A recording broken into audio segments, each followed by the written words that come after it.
Assalamualaikum geng. Okey, hari ni kita nak tukar coolant kancing ni. Okey, jom. Kita tengok dulu barang-barang yang saya dah beli. Okey. Toyota coolant. Satu. Air. Okey, kita akan guna air ni lah. Okey, air drinking water. Saya beli 99 Speedmart RM3.8. So boleh pakai air ni lah. Dia tak karat sangat lah daripada air mineral biasa tu. Sebab kalau air mineral masuk radiator, dia akan jadi karat lah. So air ni tak karat lah, insyaAllah. Dan kemudian saya beli juga radiator cap.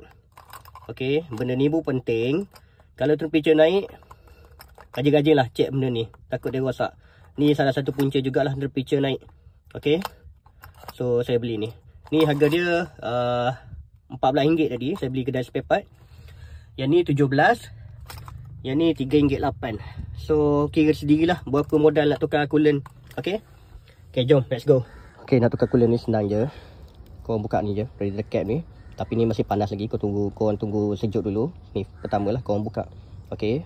Untuk drain dia pula, korang baring bawah ni. Korang baring bawah ni. Okay. Dia ada satu skru ataupun nut plastik. Dia panggil butterfly. Korang buka tu. Sekejap nak tunjuk. Plastik ni korang buka. Buka yang je untuk drain. Buka yang ni. Pusing pakai tangan pun boleh. Okay, jom. So ni aku buka. Okay, untuk drain dia. So air dah keluar. Nak start. Tarik je. Lepaskan. Okay, untuk air dalam spare tank.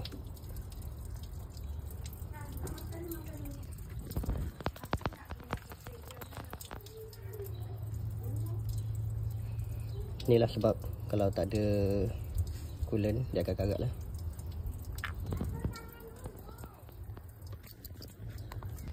Okay. Kalau air dah kering, okay, kalau air dah kering, dah drain semua daripada radiator ni, korang boleh lah pasang balik butterfly tadi. Okay, ni korang pasang balik kat bawah tu, dekat radiator tu bawah. Dan kenapa aku nak tukar cap ni, kau tengok cap ni. Ni yang lama lah, dia dah berkeladak dengan karat. So ni yang baru lah. Okay, make sure kau beli yang sama lah. Okay, 0.9. Alright. Dan hose juga, hose untuk spare tank ni kau pasang balik lah. Okay, nanti tambah air sikit, tambah coolant sikit. Okay, jom kita tuang coolant dalam ni.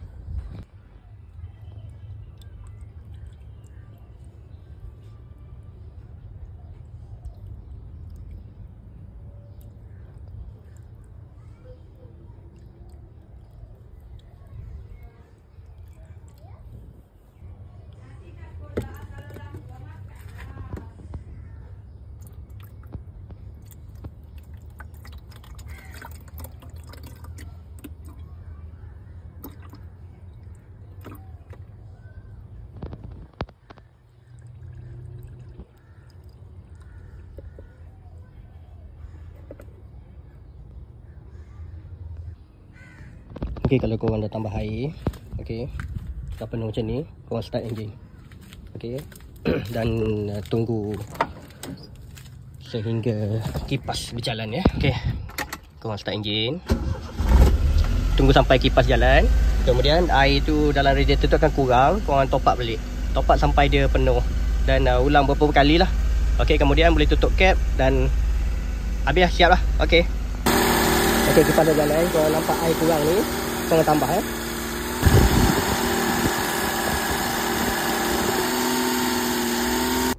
Okay, kalau semua dah okay, tutup cap, tutup bonnet, settle lah. Okay, jom.